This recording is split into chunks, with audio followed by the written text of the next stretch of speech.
WN. beginning, yeah, right from the beginning, you were telling me how one of the things that you really, I guess your niche, if you will, is helping women become more like to reach financial independence, being more educated about finance and taking care of their lives and their families. So, just real quickly, I mean, I know this isn't. This is just something I'm sure our audience would want to know just a little bit about. Is how did you get into that? And what was your inspiration for specifically, looking at women to help?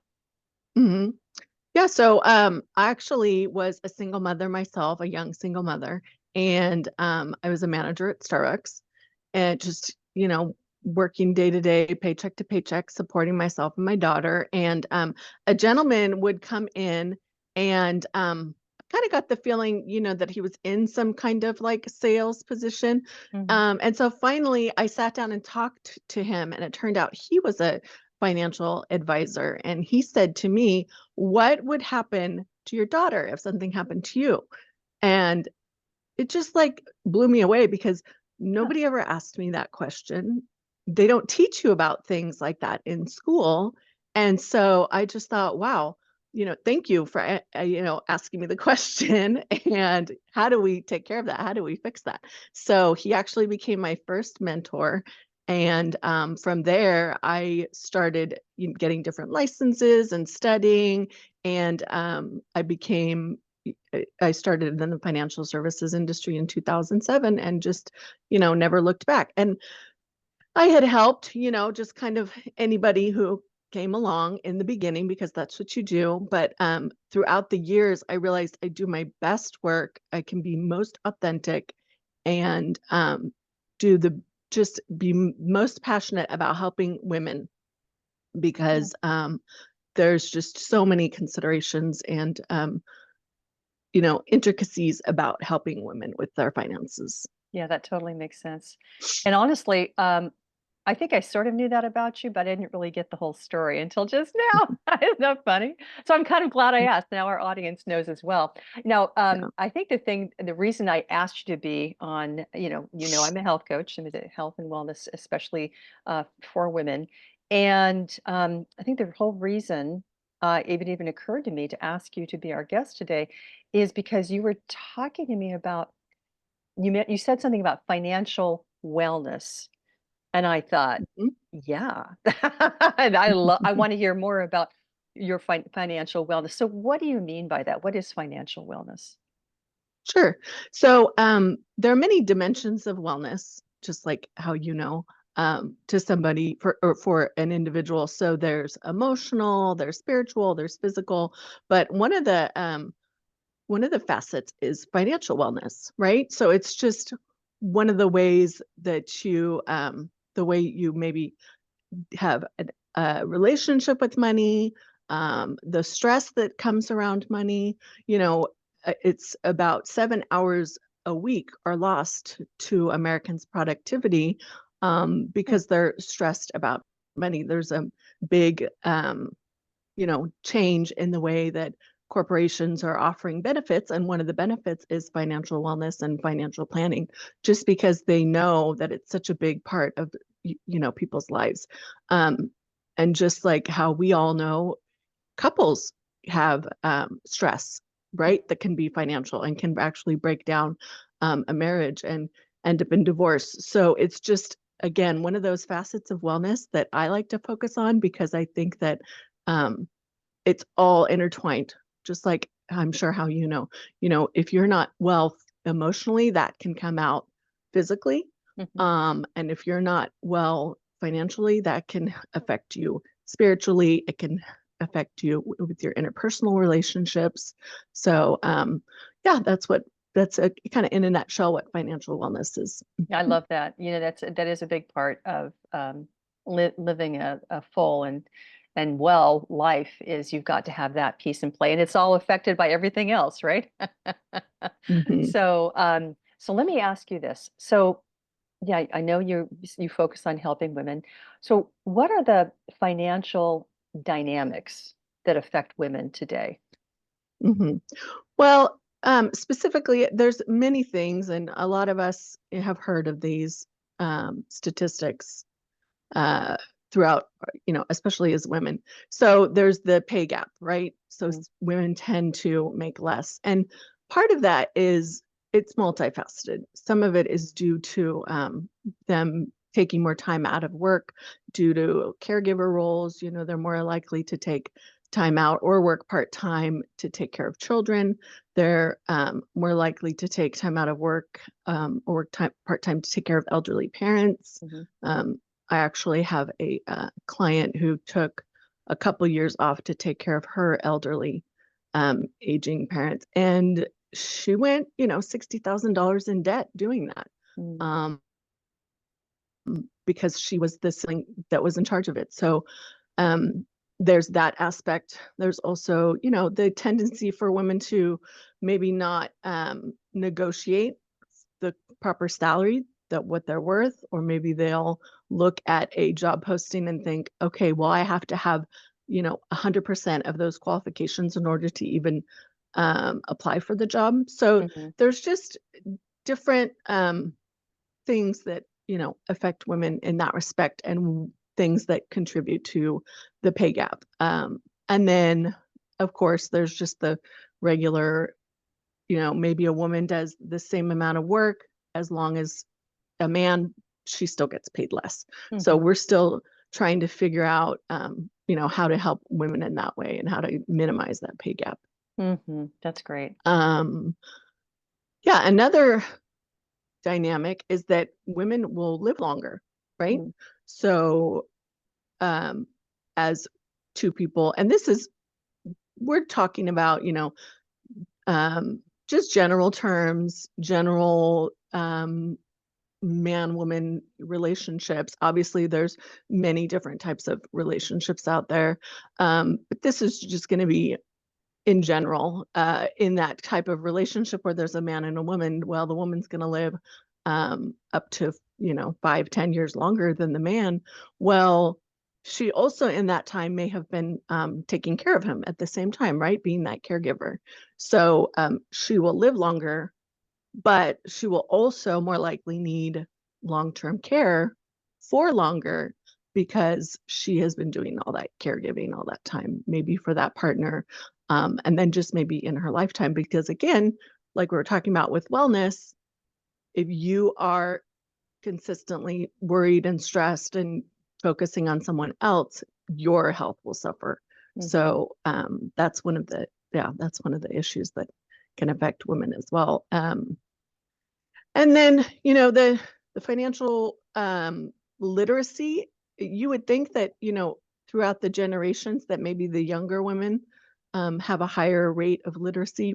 It it really hasn't been found that that's true. There have been some small improvements, which is good, but there still seems to be the same kind of gap between men and women as far as just literacy and knowledge um, around finances for the two genders. But there are some positive things Mhm. that, as far as women and investing go, they do make better investors. They typically will have a better rate of return because they will trade less, and they take less risk, and they understand the long-term goals as far as how to invest. So that's positive. And then there also is going to be a big wealth transfer. So of Mm. about $30 trillion to women by 2030, due to the generations moving and the wealth transfers moving, as baby boomers age, and the more silent generation ages and eventually passes away. So those are some of the things that I focus on with my clients, as far as, okay, we need to plan for you could live longer, but you also could more likely need long-term care. Mhm. Um, yeah, so those are just some of the bigger things that affect women specifically. Yeah, that's amazing. As you were talking, some of these things just never really occurred to me, and I love the part now.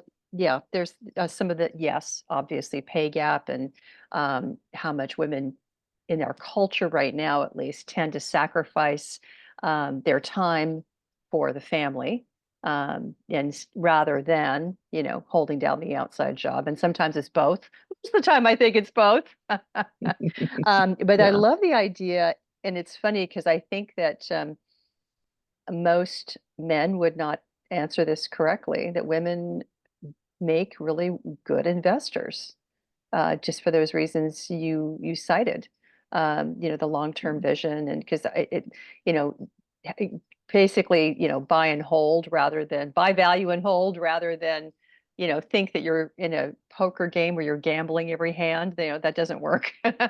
Exactly. Yeah, I love Right. that. Hmm. These are all great points that you brought up, and it gives me hope. Yeah. So, Yeah.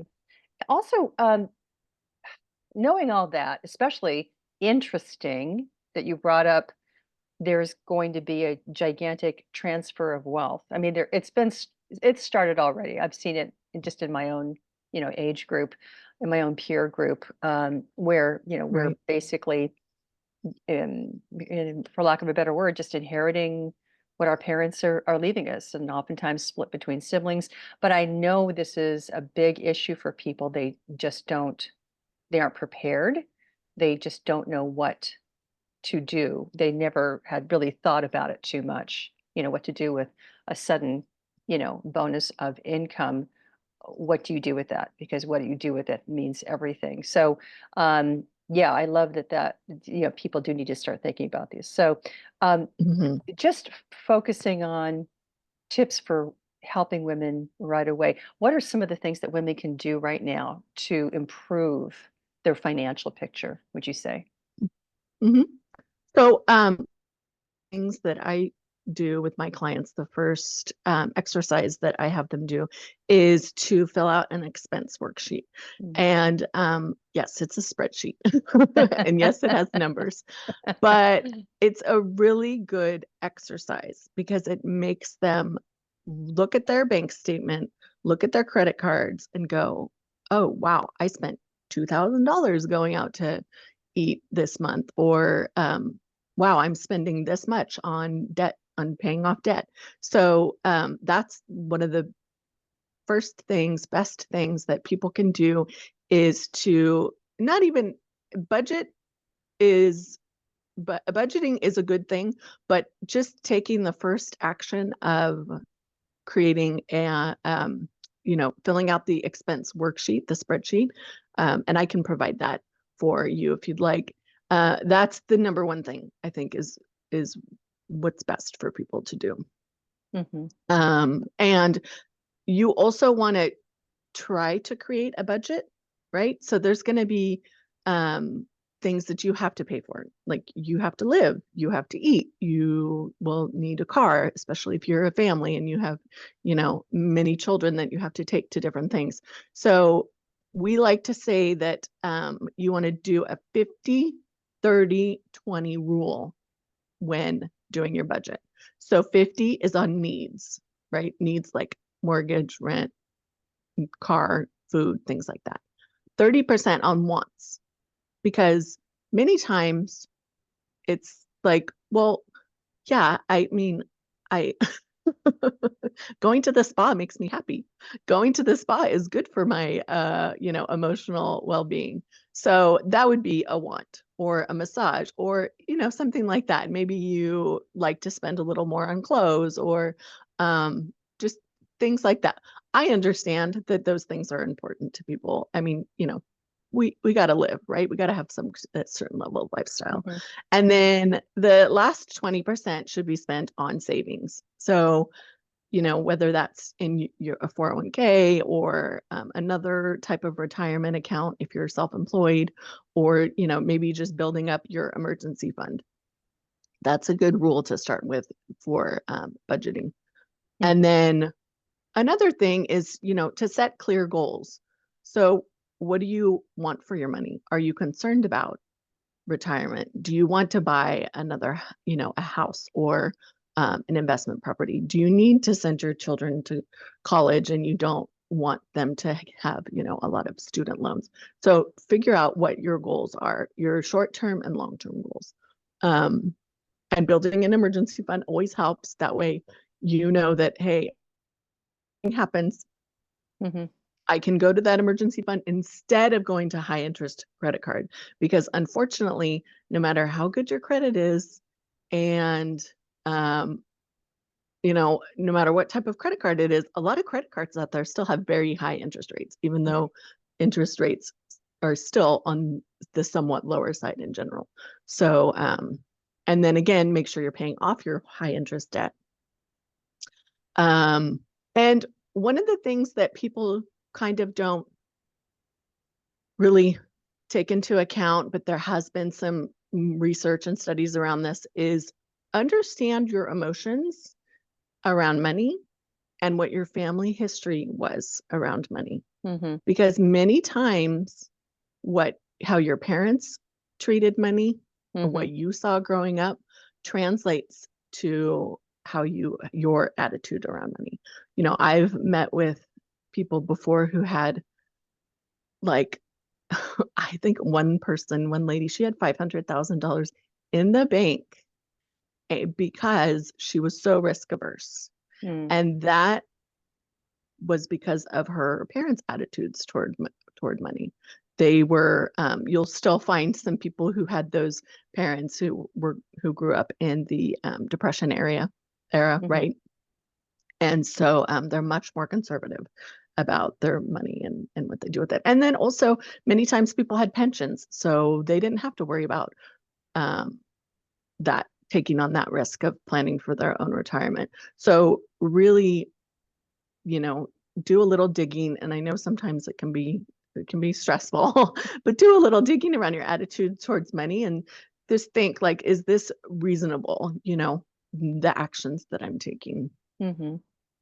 And then, if you are a woman, and especially if you are a divorced or single woman, please make sure that you work with professionals. So, obviously, a financial advisor, but there are other professionals that can help too. Maybe you do have some baggage or attitudes around money and you need help. So, go to a financial coach. There are even financial therapists out there that can help you start. Just kind of start with giving you some relief around financial stress. Oh, I didn't know And there was any such thing as a financial coach and a financial mhm, therapist. That makes total yeah, sense. Sorry, I didn't yeah. interrupt. I'm like, oh yeah. Go ahead. Yeah, and they're very, and we work hand in hand, because maybe someone is not quite ready for a financial advisor, but they really need some work. So I usually will send them to a financial coach. That is awesome. Yeah. Yeah, and then if you do have a substantial amount of money, even if you don't have any money in California, you need to have a trust. So make sure that you are working with an attorney. Um, if you've been through a divorce and now maybe you're single, or if you haven't been married yet and you have substantial assets, go to an attorney and get a prenup or get a no-nup or something to protect yourself. Because I've found here recently too with a couple of clients is that they will spend lots of money on partners. Mm. And again, that's another one of those considerations that just erode their financial picture. So, yeah, I think those are some great things and then also, another thing I find all the time is make sure that if you are make sure your beneficiaries are correct. I Mm. find it all the time where, like, we got somebody dies and an old business partner was the beneficiary instead of the spouse. That was something that we had to unwind successfully. We did. But that business partner, he could have kept that money because they didn't update their beneficiaries. So always, always, always make sure your beneficiaries are correct. And if you're married, if you have a partner, um, don't just take their word for it. Get the proof from, the insurance company or where their investments are held. And I don't mean to make people paranoid, Mhm. but it's just from my experience. I think that more women need to be protecting themselves financially. Yeah, those are all great tips. I love that. Yeah. Boy, it sounds like it sounds like if we had a more time and you're willing to spill a little bit, you could probably tell a lot of stories. Yes. Oh many yeah, but stories. I guess cautionary tales, and we don't want to be one of those cautionary tales. Well, this has all been great. So tell me if someone is watching this and they're thinking, you know what, I really should, talk to Sharda, or I need to find out more about this information. I'm sure you've got lots of resources. Also, can people call you for just a consultation to see if you have any information for them, or if you're a good fit for them? Yeah, absolutely. Mhm. Yeah. The first meeting is always a consultation, a free consultation. If I can't help, I can always definitely find resources to help that person. I can be found at wealthdesigngroup.com. Mhm. Just look for my bio, and then there's also a calendar link there. If you're local in the Monterey Bay area, we can meet in person, but I'm available by Zoom across the country. That's awesome. That's good. I was going to ask you about that because I know people will watch this from different places in the country and the world, and it's good to know that they can reach you virtually as well. Mhm. So that's great. You know what? That is. I'm just looking at my little countdown timer. I think that's all the time we've got for now. I so appreciate this, Sharda. And by the way, audience, all of Sharda's contact information is going to be in the show notes for you. So when you see this recording, it'll be in the notes there. Um, and I think that's really about it. Just remember, audience, to like and subscribe if you get value out of Vibrant Living Now. And until next time, this is Julianne Lucky. I want to thank Sharda, and Thank we'll see you. you all later. Bye bye. Bye.